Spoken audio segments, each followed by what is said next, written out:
دا چې تا په کوم ځای کې څه شی کړي دي هغه جدا حساب د هغه د موږ د وطن نه لرې دی. ګوره چې ملګري ډېره ښه خبر وکړه چې چا د ما د خاورې سره، ما د ورور سره، ما د مسلمان ورور سره، د ما د دین سره خیانت کړی دی، جاسوسي کړې ده.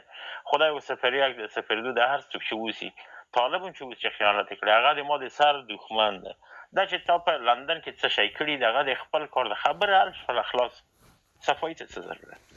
او دا واقعا د ما خپله دښمن د هغه څوک چې د ما په خاوره کې هوایي ډز مې کړی دی چې ګیره کوم هوایي ډز کوم دروم چې مرمۍ د ده په سر ولګي.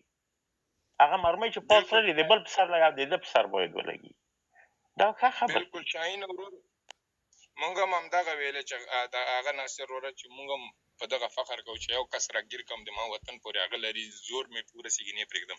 حقیقت خبره کوم، باقي مونږ هم خپل وطن پېژنو، مینه پېژنو. دغه وجه وه چې مونږ لاړو نه، خپل ترقي مرقي باندې هم خاورې واچولې، خپل آینده فیوچر کریر هم تباه کړو، خپل وطن ته هم ضرر ونه رسوو یا بل اسلامي کشور ته هم ضرر ونه رسوو. دا په انسان پورې اړه لري. خو بهتره دغه ده چې لکه د انسان بل چا باندې لاس یا چې هغه کول د هغه انسان خبره پوره واوره بهتره ده.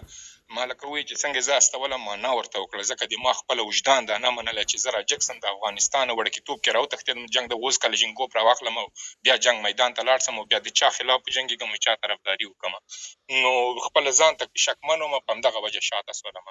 باقي خبره ده کې ده وروره کې چې غلامي موږ هم نه ده خوښه او پاتې سو وطن کې چې لندن کې موږ چې کړي وړکیتوب همغلته غټ سوم، زموږ کلچور هم خپل کلچور مې نه دی هېر کړی، خپل مذهب مې نه دی هېر کړی، خپل خلک مې نه دي هېر کړي.